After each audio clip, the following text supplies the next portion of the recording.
যে যেমন ভাবে, অথচ আল্লাহ সুবহানাহু ওয়া তাআলা অনেক ধারণাকে মিথ্যা বলেছেন। সবচেয়ে বড় মিথ্যা হলো ধারণা করা, একে অপরের প্রতি মিথ্যা ধারণা করা।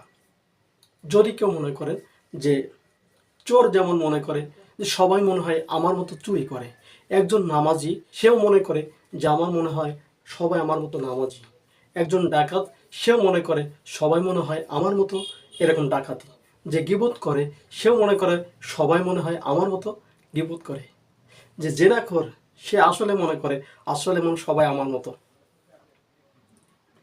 যারা রাজনীতি করে তারা মনে হয় সব রাজনীতি আমাদের মতোই করে, যারা ইমাম তারা মনে করে যে আমার মতো সবাই মনে হয় ইমামতি করে, সবাই মনে হয় ভালো মানুষ, যারা বক্তা তারাও মনে করে যে সবাই মনে হয় আমার মতো। আসলে কি তাই? প্রতিটা ধারণা থেকে, প্রতিটা মিথ্যা কথা থেকে বিরত থাকতে হবে। প্রত্যেকটা ধারণা যেমন পাপ, আল্লাহ সুবহানাহু ওয়া তাআলা সেটা হারাম করেছেন। তাই জেনে হোক বুঝে হোক অহেতু ধারণা করা সেটা হলো মিথ্যা।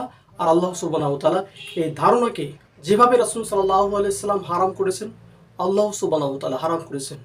একজনের প্রতি আরেকজনের ধারণা করাই সবচেয়ে বড় পাপ, যা মৃত ভাইয়ের গোশত খাওয়ার সাথে তুলনা করেছেন। অপরদিকে মুহাম্মদ সাল্লাল্লাহু আলাইহি সাল্লাম বলছেন, ইয়াকুমুজ যান্না ফাইন্না যান্না আকযাবুল হাদিস। নিশ্চয়ই ধারণা হচ্ছে বড় পাপ, আর মিথ্যাটাই হলো সবচেয়ে বড় পাপ। প্রতিটা ধারণা করা হলো গুনাহ, প্রত্যেকটা ধারণা হলো গুনার মূল ভিত্তি হলো মিথ্যা।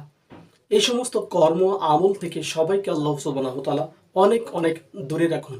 আল্লাহ সুবহানাহু ওয়া তাআলা এই সকল পাপ থেকে সকলকে বাঁচার তৌফিক দান করুন, আল্লাহুম্মা আমিন। যা আল্লাহ সুবহানাহু ওয়া তাআলা হুজুরাতের 12-13 নম্বর আয়াতে এই কথাগুলো উল্লেখ করেছে।